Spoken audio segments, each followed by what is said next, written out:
As a kid, did you ever watch the classic Disney movie Lion King? If you did, then you probably can't forget the character of Scar or the perfectly timed sarcasm of the moment when, in his lair with his pack of shrieking hyenas, he overdramatically sighs, "I'm surrounded by idiots." I bring up this example, of course, because many of us feel that way at work. Sometimes, we can't help envisioning our coworkers as those bumbling, giggling hyenas as we wonder what on earth is wrong with them and why anybody would do something that way. But the truth is that it might be more about perception than we think. As weird as it sounds, it might not be that our coworkers are simply idiots.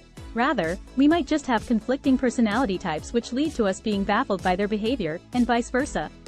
Erikson demonstrates that these personality types can be broken down into 4 categories which look like this: dominant, red; inspiring, yellow; stable, green; and analytical, blue. And over the course of the next few minutes, we're going to take a look at these personality types and how they impact human behavior. Chapter 1: Red and Yellow Personalities.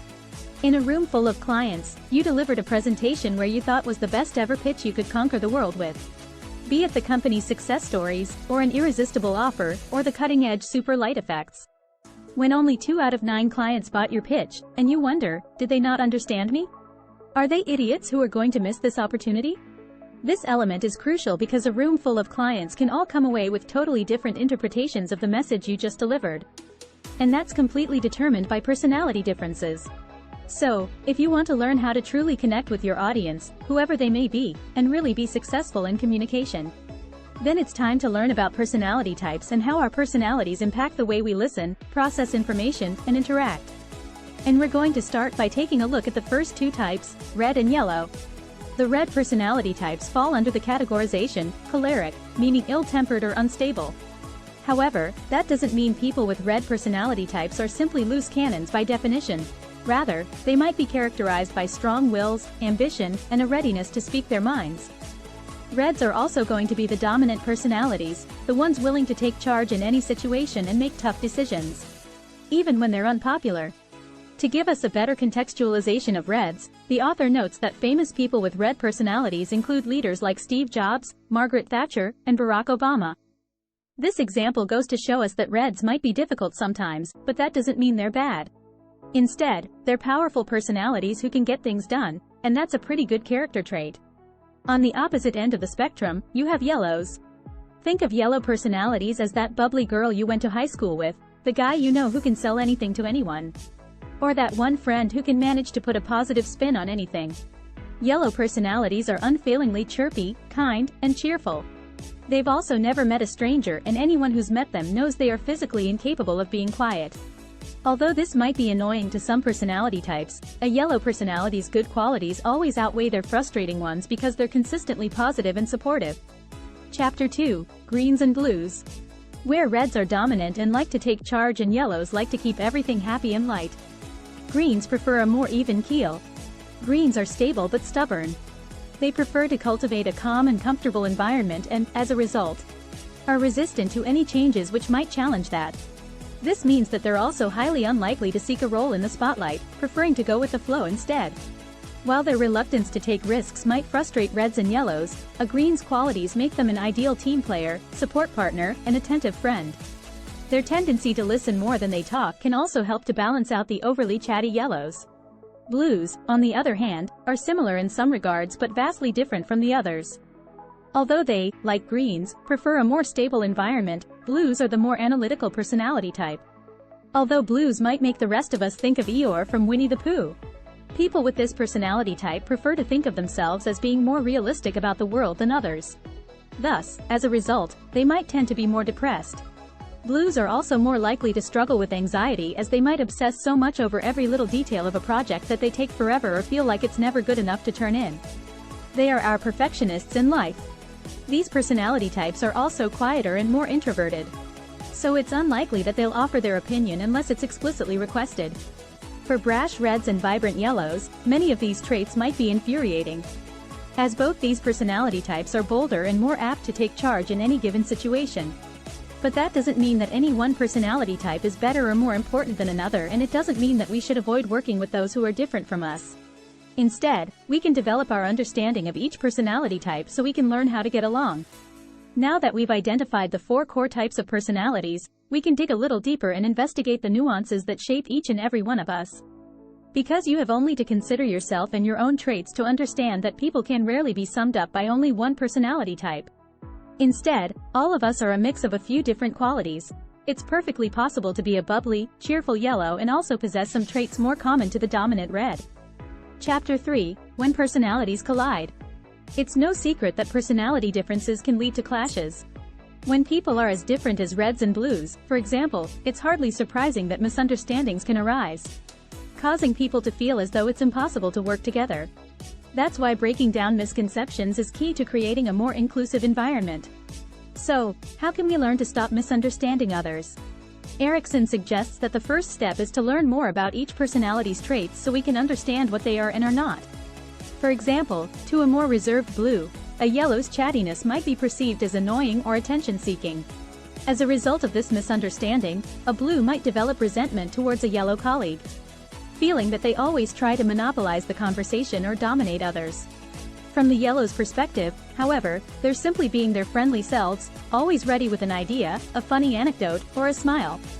They don't see anything wrong with being confident and speaking up, and they're likely to be confused by a blue's reticence, perhaps mistaking it for rudeness, hostility, or a lack of personality.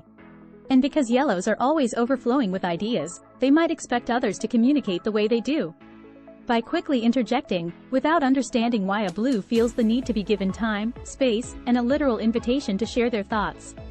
As a result, a yellow who works closely with blues might quickly arrive at the conclusion that they're surrounded by idiots. But of course, this perception is simply a misunderstanding or an inability to see the valuable qualities a blue brings to the table. Likewise, blues might fail to recognize yellows for the gifted communicators they are. This misunderstanding can cause people to place an unhealthy emphasis on each other's differences when, instead, a yellow should appreciate the blue's realism and attention to detail, 2 things yellows often lack. While blues should acknowledge that their yellow counterparts can be an asset when it comes to speaking up, taking charge, and handling social situations. Chapter 4: It's always the quiet ones. The stereotype of quiet people being creepy, weird, or losers has always been around, and it creates unnecessary stigma for blue and green personality types to this day. For example, because reds and yellows are both confident and quick to speak their minds, they might misinterpret a green coworker's natural shyness as being aloof, secretive, or even suspicious. Likewise, blues are commonly mislabeled as dull, depressing, or pessimistic. In fact, with a little extra understanding, you can discover that greens are the most common personality type in the world, and that's actually a good thing because they're excellent team players.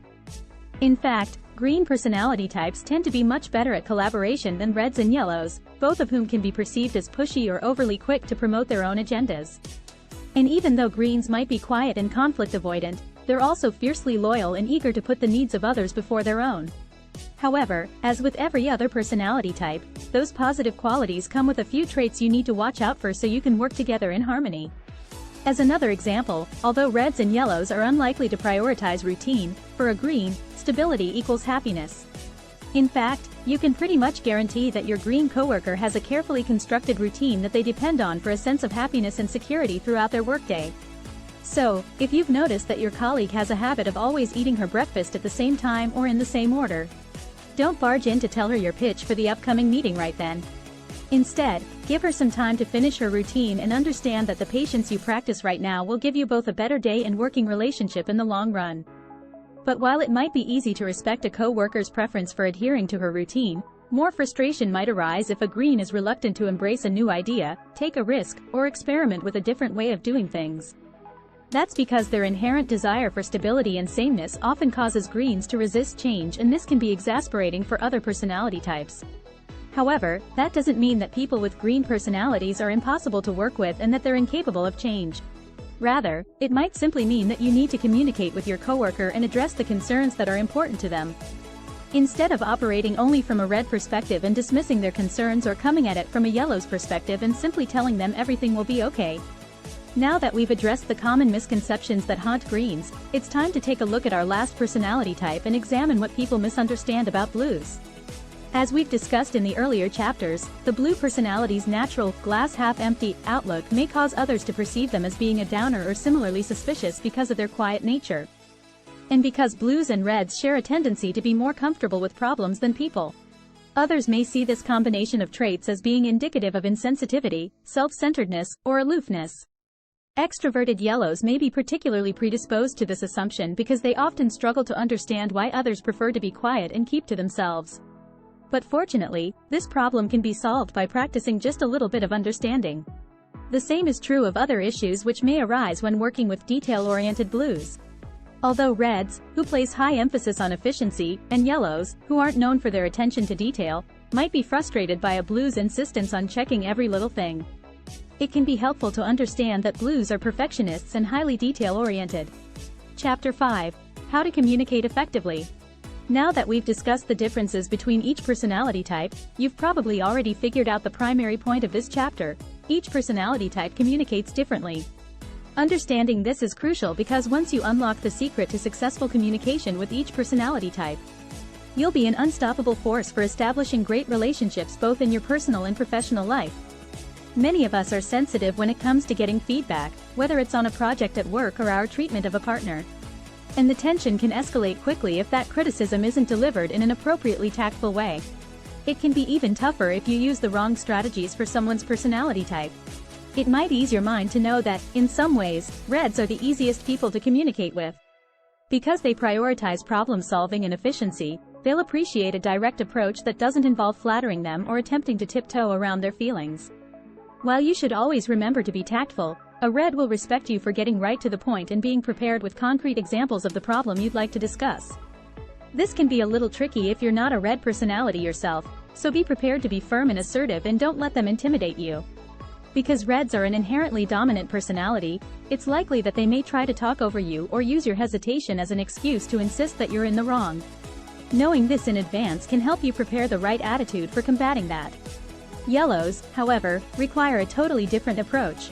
When delivering constructive criticism to a yellow, you don't want to come across as heavy-handed or be as direct as you might with a red. Instead, strive to keep things light. Start with a joke, perhaps, and don't be afraid to start by engaging in pleasant small talk. Because people with a yellow personality prefer a more light-hearted approach, they're more likely to be receptive and at ease under these circumstances. If you try to approach them in the same spirit you'd use with a red, you're likely to be met with resistance and hurt feelings.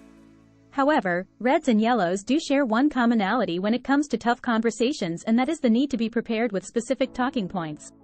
Where a red may try to invalidate your argument unless you're armed with solid proof, a yellow might, unintentionally, steer you off topic simply by virtue of their chatty nature. Because yellows are highly gifted with gab and known for going off tangents, it's easy to leave a conversation with the feeling that you never got to your original point. So, if you want to avoid that, be prepared with a list of talking points, whether in your head or on paper, that you can return to keep the conversation on track. And lastly, Erikson suggests a tip that can come in handy when dealing with any and all personality types. Make sure you both discuss and agree on the takeaway from this meeting. You might even suggest that you both write down what you've agreed to, especially if this involves a major change to a project or office policy, as this can be particularly helpful for chronically forgetful yellows. Chapter 6. Final summary. Often, it's easy to think that we're surrounded by idiots. However, as Erikson demonstrates, this is actually the result of misunderstanding others' personality types. But once we devote some time to understanding how others communicate and process information, we can clear up these misperceptions and improve our communication as well. Understanding how each personality type thinks, and what they value in life, can help you collaborate and communicate effectively while minimizing frustration. So there you have it, the key takeaways from each chapter of Surrounded by Idiots. So, my fellow learners, let us take these lessons and apply them in our daily lives. Let us strive to be the catalysts of positive change, both within ourselves and in the world around us. Remember, every conversation is an opportunity for growth, every interaction a chance to connect on a deeper level. May you be surrounded not by idiots, but by individuals who uplift and inspire you. Thank you for joining me on this remarkable expedition of self-discovery and interpersonal growth. Together, we can make a difference.